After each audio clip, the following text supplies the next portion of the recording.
Hey guys আসসালামু আলাইকুম। আজকে আমি বানাই মাছের ডিমের বড়া। আমার কইতে ডিমের বড়াই কইন বা পকোড়াই কইন যেটাই কইন মানে বহুতই টেস্টি হয়। আনার এবার বানায় খান নাকি কমেন্টও জানেন যে। পরে এই যে আদা রসুন কাঁচামরিচ সব একলগে সুন্দর করে ছেঁচা লইছি, মরিচের গুঁড়া একটুও দিতাম না। পরে এই যে আন্ডাটা সুন্দর করে খোলা লইতেছি, আম্মা আন্ডাটা ফ্রিজ হয়ে বাইথ দিছিন। পরে এমনি খোলা টলা লই সুন্দর করে এই যে ফিডালি দেলতাছি, মানে চাউলের গুঁড়া।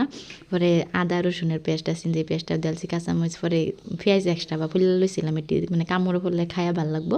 একটু নিমখ দিয়ে আলতাছি, জিরার গুঁড়া আর হালদির গুঁড়া অল্প মানে যিনি লাগে নিমখ এনে আন্তাজ করে দেম দেখাইলে সুন্দর করে মাহাজে বড়ার মতন বা পকোড়ার মতন শেপে বাদে বাইর জ্বালাম।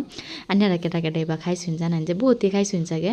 আর কয়েকজনে তো বিলাহি সিলাহি দেয়া মাছের আন্ডা দেহারে ভাজি করে, কয়েকজনে আমজুই বেগুন দা ভাজি করে, কয়েকজনে আলু দা ভাজি করে, কয়েকজন হুদা পেঁয়াজ দা ভাজি করে। এবার ফিডালি চিডালি দেখাইলে ভাজি করলেও বহুত খাইয়া ভাল লাগে।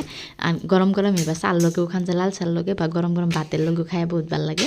এই যে সুন্দর করে মা হাঁটা লইতেছি, রংটাও বিরাট সুন্দর হয়েছে। একটু মরিচের গুঁড়া দিছি না, কাঁচামরিচ দিছি যে সেই জালি হয়ে যাবো, বেশি জাল হলে তো খাইয়া ভাল লাগতো না। কেরাই বয়াই দিছি, চুলাত গরম হয়ে গেছে, তেলও দেলছি। এই যে পরে একটা একটা করে বড়া দেলতাছি সুন্দর করে বাজ্যা লইয়াম। আপনারা এবার কেলা কেলা খাইছেন কমেন্টটা নিচ্ছে জানাই ভাই।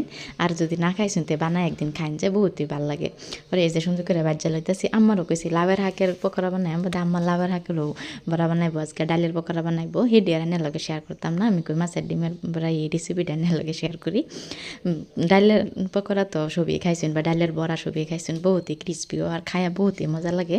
আমি তো হুদায় হুদায় খাইলে ভাত খাওয়ার আগে পরে এই যে এই দুইটা লইলাম খাইবার লাগে, দেখবার কিরম হয়েছে, বহুতই ভালো হয়েছে। আব্বার একটা দিলাম, আমি খাইলাম।